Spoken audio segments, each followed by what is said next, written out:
दर्शकों, जज्बा, जुनून और लक्ष्य कई बार जीवन की परिभाषा ही बदल देता है।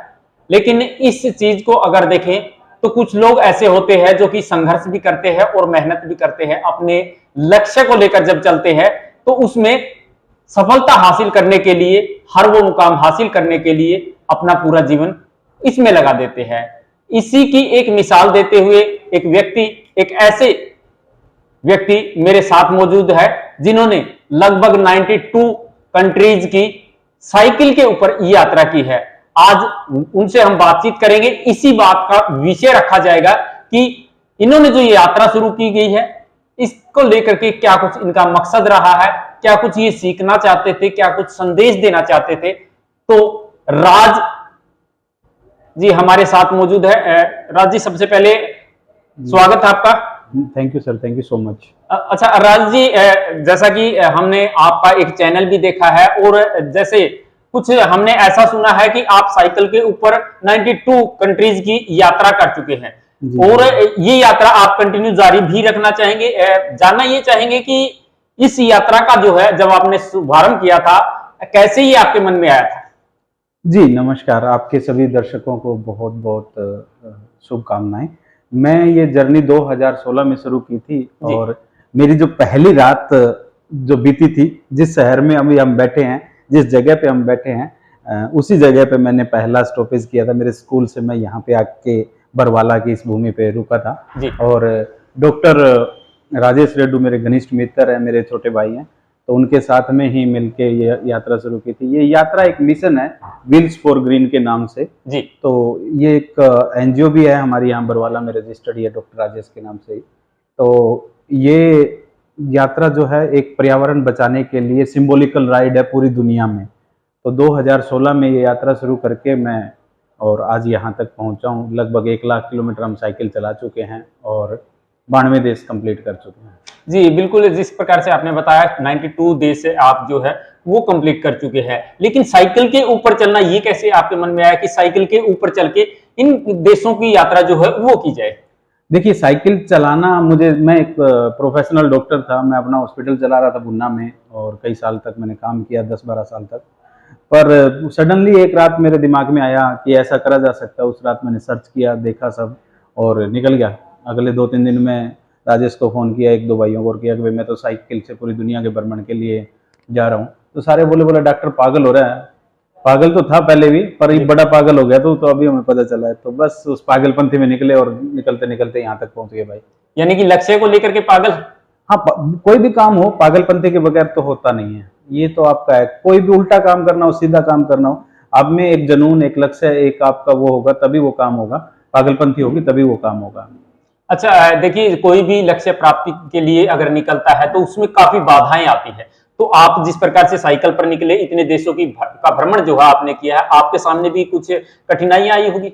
बिल्कुल, बहुत सारी कठिनाइयां आई थी, सब तरह की, खाने की, पीने की, नहाने की, धोने की, कहाँ रहना है, फाइनेंशियली कैसे डील करना है, समस्याएं आती हैं। समस्याओं को पार पाना ही एक आपका लक्ष्य था।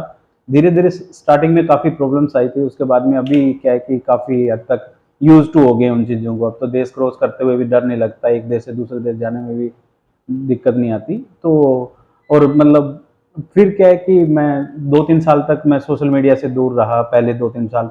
उसके बाद मैं थोड़ा सोशल मीडिया पे एक्टिव हुआ, तो अब तो दुनिया जानने भी लगी है। आप देखोगे मुझे कहीं पे भी, मैं मतलब सोशल मीडिया पे साइकिल बाबा लिखोगे तो मैं मिल जाऊंगा जी। तो अपने देश के लोग जो बाहर रहते हैं, they are very helping for me. तो दे मतलब चल रहा है यार काम। बिल्कुल दर्शकों, देखिए साइकिल बाबा के नाम से बिल्कुल मशहूर है डॉक्टर साहब। अच्छा डॉक्टर साहब, इसमें एक ऐसी भी बाधा आपके सामने आई होगी, क्योंकि एक कंट्री से दूसरी कंट्री में जब एंट्री करते हैं तो वीजा या ऐसी कुछ डॉक्यूमेंटली जो चीजें होती हैं उनको कंप्लीट करना होता है? जी बिल्कुल, साइकिल पे भी जाओ चाहे कैसे भी जाओ, आपको हर देश का वीजा आपको चाहिएगा। तो मैं एक देश से जब दूसरे देश जाता हूँ तो पहले देश की कैपिटल में मैं उस देश का वीजा अप्लाई करता हूँ। तो इसके लिए काफ़ी कुछ पढ़ना पड़ता है, काफ़ी रिसर्च करनी पड़ती है कि कौन सा देश दे रहा है, कौन सा नहीं दे रहा। कई देशों के आपस में डिस्प्यूट होते हैं तो वो बॉर्डर क्लोज होता है, तो काफ़ी कुछ सोच के काफ़ी कुछ मैनेज करना पड़ता है, पर हो जाता है। अगर आपकी नीयत सही हो तो एक रास्ता बंद होता है तो दूसरा खुल जाता है। आपने इतने देशों की यात्रा की है, आपको कुछ ऐसा लगा कि इंडिया के अलावा कुछ ऐसा भी जो कोई देश है जो कि इंडिया के जैसे रहता हो? सारी दुनिया है, इंसान तो सब जगह एक जैसा ही है। इंसान जैसा सब जगह, ठीक है, सब एक जगह कल्चर रहते हैं। कल्चर देखिए, कल्चर हर देश की बात आप दूर क्यों कर रहे हो? हरियाणा का कल्चर राजस्थान से नहीं मिलता, राजस्थान का कल्चर गुजरातियों से नहीं मिलता। तो कल्चर तो थोड़ा थोड़ा चेंज होता रहता है, पर एक ज्वाइंट फैमिली का कल्चर अलग अलग देशों के अलग अलग, वो कहते हैं ना भाई, मेरा cost of पूछने का living। मतलब ये था कि जैसे आप इंडिया में रह रहे हो, आपको कहीं ऐसा महसूस हुआ कि आज भी मैं इंडिया के अंदर ही मौजूद हूं जबकि मैं किसी दूसरे देश में हूं? बहुत सारी है। लाइक ईरान में था तो ईरान में मतलब अपने जैसा ही माहौल था, और बहुत सारे देश हैं जहाँ पे अपने जैसा ही माहौल होता है। देखिए, वो आपकी सोच में भी फर्क हो जाता है। जब आप लंबे टाइम तक ट्रैवल करते रहते हो ना, तो आपकी सोच काफी बदल जाती है, आप उस हिसाब से सोचते ही नहीं हो। आप लोकल पॉलिटिक्स को भूल जाते हो, लोकल पॉलिटिशियंस को भूल जाते हो, नेचर आपका बिल्कुल बदल जाता है, एक अलग ही तरीके से सोचना हो जाता है। आपको जब 2 किलोमीटर ही चलोगे तो आपको आभास हो जाता है कि इस देश में ये वाली प्रॉब्लम्स आने वाली है। जी। तो हर तरह के देश हैं जहाँ पे इंडियन कल्चर की तरह, और मैं आई फील प्राउड कि हमारे इंडियन कल्चर को पूरी दुनिया मानती है और दे रिस्पेक्टिंग अस। और सबसे बड़ी चीज है, हमारा खाना भी पूरी दुनिया में बड़ा फेमस है। अच्छा, कुछ ऐसी जो चीजें आपने सीखी हो दर्शकों के साथ साझा करना चाहेंगे जो कि आपकी इस यात्रा में आपका साथी बन करके रही हो? मेरी साइकिल मेरा साथी बन के रही है भाई। पिछले 7 साल से मैं मेरी धन्नों के ऊपर ही चल रहा हूँ। वो जो साइकिल मेरी है, तो वो 7 साल से मैं उसी को चला रहा हूँ। वो मेरी सबसे बड़ी साथी है, और उससे भी बड़ा एक साथी है मेरा देश का झंडा। मैं नेशनल फ्लैग लेके चल रहा हूँ, तो पिछले 7 साल से वो मेरा सबसे बड़ा साथी है, और वो मेरी निशानी है, वो मेरी पावर है। क्योंकि जहां भी जाता हूँ, वो लोग जब मिलते हैं तो देखते हैं कि इंडिया का फ्लैग है, देन दे रिस्पेक्टिंग मी, तो मजा आता है यार। तो जब जैसे अभी आप वापिस अपने देश पहुंचे हुए हो, तो बीच बीच में यात्रा को रोक करके आते हो किस तरीके से, या फिर उसको किसी साइकिल को दूसरे साथी को सौंप करके यात्रा कंटिन्यू जारी रखते हो? नहीं, मेरी यात्रा कंटिन्यू है। अभी मेरे को थोड़ी इंजरी हो गई थी, तो डॉक्टर साहब के पास आया था। तो ये पहले 2-2.5 साल पहले एक्सीडेंट हुआ था, तो ये इंजरी हो गई थी शोल्डर में। पर जब मैं यूरोप, इससे पहले मैं अफ्रीका में था, अफ्रीका में मुझे काफ़ी गर्मी होने की वजह से महसूस नहीं हुआ, पर जो ही मैं यूरोप में इंटर किया तो इंजरी जो है वो थोड़ा उठाव कर गई और दर्द होने लग गया, तो इसलिए मुझे आना पड़ा। तो पिछले 7 साल में मैं 2 बार इंडिया आया हूँ। साइकिल वहाँ पे जिस जगह पे मैंने रोकी है जर्नी, वहाँ पे किसी के घर पे खड़ी करके आ जाता हूँ, और घर पे खड़ी करके और वहीं से जाके अब दोबारा से शुरू कर दूंगा। तो ये छुट्टी, मतलब मैं यूँ कह सकता हूँ कि छुट्टी मनाने आया हूँ, गर्मियाँ की छुट्टी हो रही थी। अच्छा, देखिए, अंतिम बातें अब हम इस बातचीत की करेंगे। दर्शकों को क्या कुछ संदेश देना चाहेंगे कि आपकी जो यात्रा है इससे आपने क्या कुछ सीखा है, और इस प्रकार की यात्रा का अगर कोई और साथी हिस्सा बनना चाहता है तो उसको किस प्रकार से प्रेरित करना चाहेंगे? जी बिल्कुल, मैं सबसे पहले तो मैं अपने मिशन के बारे में बता दूं कि ये मिशन जो है एनवायरनमेंट अवेयरनेस के लिए है। आप जहां भी जाओ, जो भी करो, सस्टेनेबिलिटी के लिए है। छोटी छोटी चीजें हैं, हमें अपने दिनचर्या में है। अभी जिस तरह आम का सीजन चल रहा है, आम के सीजन में क्या कर सकते हैं आप? हम आम खाते हैं, गुठली कहीं भी फेंक देते हैं, पॉलिथीन में डाल के फेंक दी।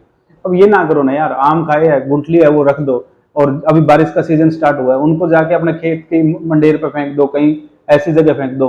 अगर आपने 1000 गुठलियां फेंकी, उसमें से अगर 50 भी लग गई और 50 भी पेड़ बन गए, तो आप अपना छोटा सा सहयोग दे सकते हो पर्यावरण बचाने के लिए। और ऐसे ही छोटे छोटे सहयोगों से बहुत बड़े काम करने के लिए हमारी सरकारें हैं, वो करें ना करें उनकी नीयत है। पर आम आदमी डेली रूटीन में अगर इन चीजों को एक्सेप्ट करेगा ना, तो छोटी छोटी चीजों से बहुत बड़ा बदलाव हो जाएगा।